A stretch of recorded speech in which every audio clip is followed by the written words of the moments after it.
নমস্কার বন্ধুরা, আমার চ্যানেলে তোমাদের সকলকে স্বাগত জানাই। আজ আমি ছোট বাচ্চাদের শাড়ি থেকে কিভাবে কামিজ তৈরি করতে হয় তা শেখাবো। তো আমি প্রথমেই কাপড় কেটে নিয়েছি। কাপড়টি আমি 4 ভাঁজে রেখেছি। মেন কাপড়, এটি একটি শাড়ি। আমি শাড়ি থেকে 4 ভাঁজে কাপড় মাপ করে কেটে নিয়েছি।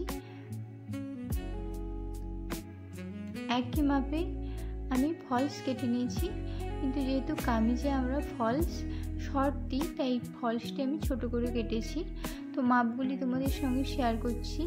আমার বাচ্চার লম্বা রয়েছে 15, আমি তার 2 ইঞ্চি এক্সট্রা নিয়েছি সেলাই মার্জিনের জন্য, এবং ফলস নিয়েছি আমি 14 ইঞ্চি। আপনারা চাইলে 12 ইঞ্চি বা 11 ইঞ্চি বা পুরোপুরি মেন কাপড়ের মাপেও কেটে নিতে পারেন। তো এরপর আমি মাপগুলো বলছি। আমি শোল্ডার নিয়েছি 4.5 ইঞ্চি, আর্মহোল নিয়েছি আমি 4.5 ইঞ্চি। এইভাবে একটি বক্স শেপে করে নিলাম।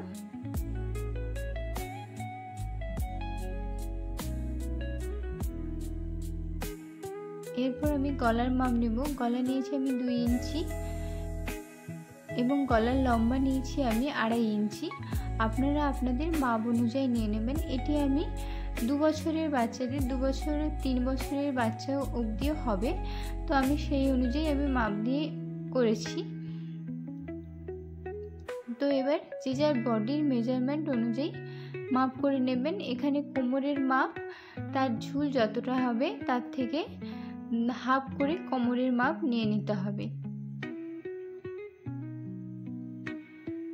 তো তার কোমর যদি থাকে 14, তো তার হাফ করে 7 যেখানে হবে সেখানে কোমরের মাপ হবে, আর পাছা তার যত হবে সেখান থেকে ফিতে ধরে এভাবে আমি যেভাবে করছি সেভাবে হাফ করে নিয়ে লম্বার মাপ যেখানে হবে সেখানে তার পাছার মাপ হবে।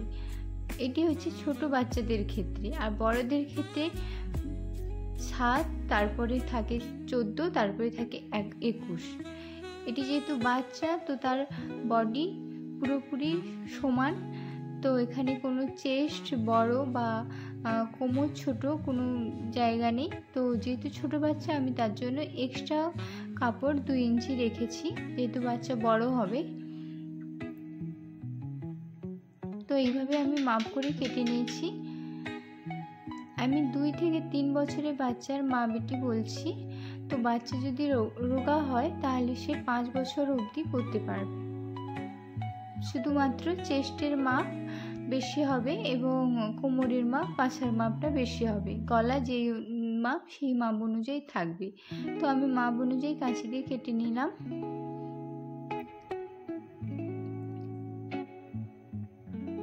এরপর আমি একটি কাপড়কে ফলসকে বের করে আমি ব্যাক পার্টে গলার ডিজাইন করব। এটি ফ্রন্ট পার্টে আমি 2 ইঞ্চি 2.5 ইঞ্চি রেখেছি। ব্যাক পার্টে আমি একটু বেশি রাখবো, তো ব্যাক পার্টে আমি রেখেছি 3.5 ইঞ্চি।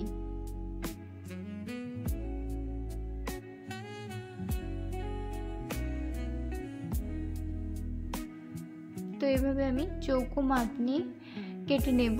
আপনারা আপনাদের ডিজাইন অনুযায়ী করবেন বা এভাবেও করতে পারেন।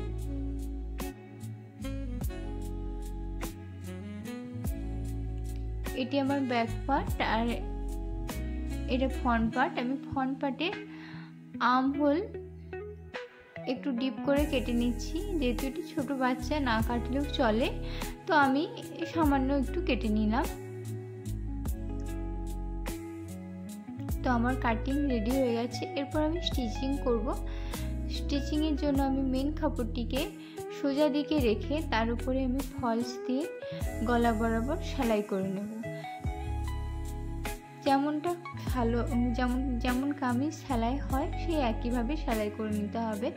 অনেকে ওখানে পটি দিয়ে সেলাই করে, তো আমি একসঙ্গেই সেলাই করে নিচ্ছি। তো আমার সেলাই হয়ে গেছে। এরপর আমি কাপড়টিকে সোজা করে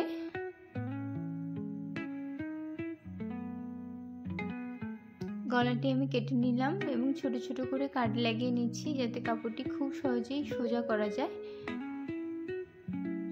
যারা আমার চ্যানেলে একেবারেই নতুন তারা অবশ্যই আমার চ্যানেলটিকে সাবস্ক্রাইব করুন। আর ভিডিওটি কেমন লাগলো অবশ্যই কমেন্টে জানাবেন, এবং ভিডিওটি যদি ভালো লাগে তাহলে অবশ্যই একটি লাইক করবেন। তো এরপর আমি এইভাবে সোজা করে নিলাম, এবং আরও ফিনিশিংয়ের জন্য উপর থেকে আমি চাপ সেলাই দিয়ে নিচ্ছি। তো আমার চাপ সেলাই দেওয়া কমপ্লিট হয়ে গেছে। এরপর আমি পুরো কাপড়টিতে আবার সেলাই লাগিয়ে নেব।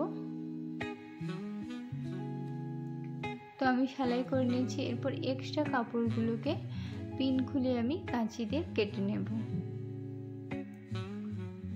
তো আমার কাটিং হয়ে গেছে। একইভাবে আমি ব্যাক পার্টও রেডি করে নেব।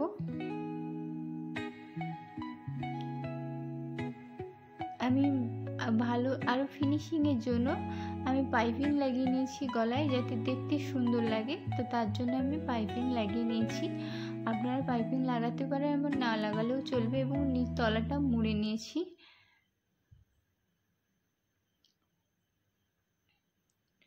দেখুন একইভাবে আমি ফ্রন্ট পার্ট ব্যাক পার্ট দুটোই রেডি করে নিয়েছি।